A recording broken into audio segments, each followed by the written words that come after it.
Muktamar 10 Partai Persatuan Pembangunan alias P3 ricuh hingga menimbulkan korban luka pada Sabtu 27 September.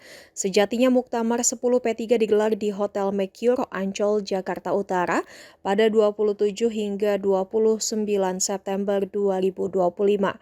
Namun baru di hari pertama Muktamar berlangsung, sejumlah kader P3 sudah terluka karena insiden saling serang di tengah Muktamar.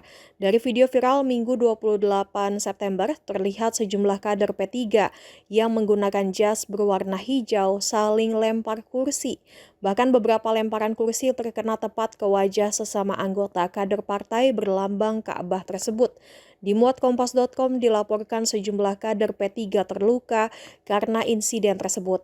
Ketua Umum P3 Muhammad Mardiono menyebut sejumlah kader Partai Ka'bah terluka akibat bentrok usai pembukaan Muktamar 10.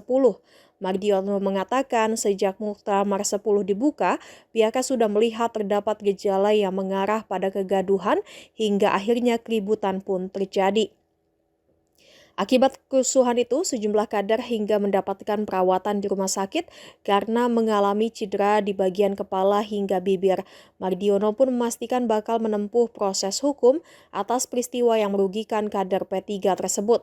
Proses demokrasi, kata dia, tidak boleh diwarnai tindakan inkonstitusional. Setidaknya ada 3 orang kader dari Pandeglang dan Sulawesi Selatan yang menjadi korban dalam kericuhan. Para korban mengalami pemukulan dan lemparan kursi. 2 diantaranya mengalami luka serius, salah satunya sobek di bibir hingga mengenai gigi, sementara korban lain menderita sobek di pelipis kanan dan retak di bagian rahang atas. Para korban dirawat di RSPAD Gatot Subroto karena luka serius, sedangkan korban yang mengalami luka ringan dirawat di rumah sakit sekitar lokasi acara. Kericuhan bermula dari gesekan antara pendukung Mardiono dan Agus Suparmanto.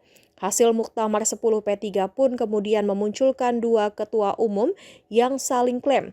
Mardiono mengklaim dan mengumumkan dirinya terpilih secara aklamasi, sedangkan kubu lainnya mengklaim Agus Suparmanto terpilih sebagai ketua umum P3 secara aklamasi lewat sidang yang berjalan hingga Minggu dini hari.